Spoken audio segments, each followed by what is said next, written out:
I'm curious, when I say to you operational efficiency, like what's the first kind of the things that go through your mind?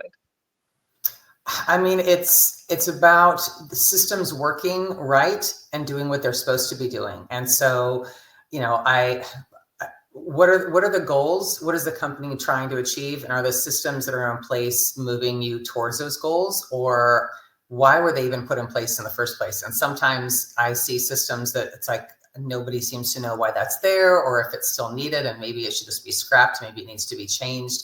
But efficiency should really mean that the tools and the things that you're doing are moving you closer towards your vision. And I love the quote, don't spend major time on minor things. And so it's also, when you're running efficiently, you should be able to do things quickly, but also effectively, and it's so don't just do bad things quickly over and over again. You want to make sure that you're moving in the right direction. So that's really what operational efficiency means to me. Yeah.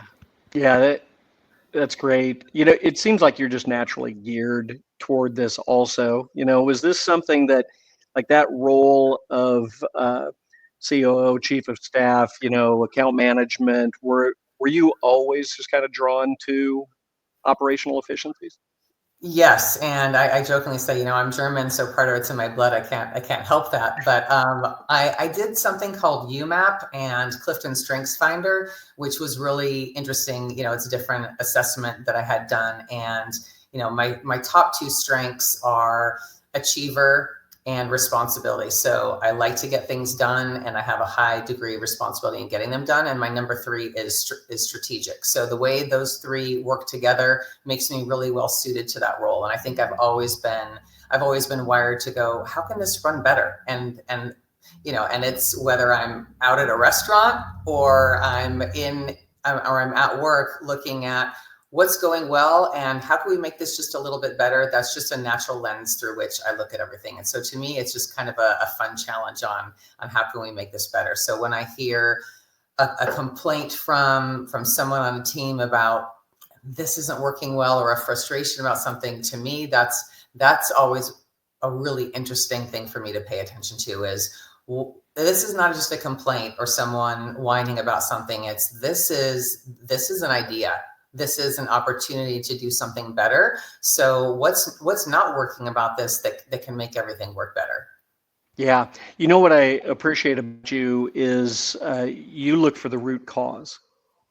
So when we start talking about operational efficiencies, I know in Proxy we look at like how do we eliminate an issue or automate, a process, but you have to understand like what's the root cause that's creating that error, that frustration, that satisfaction issue. So yeah, that's perfect. So when you go into an organization, what are some of the first things that you look for, as you're just trying to get a lay of the land and find those opportunities? And how do you get to the root cause versus the immediate inconveniences?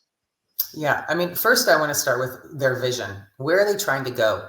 And I have seen where that's not always clear, and that creates chaos. And you can't be efficient if you don't know where you're going.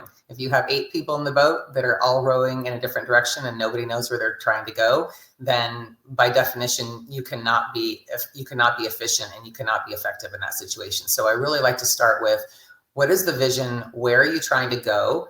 And is that clear to everyone?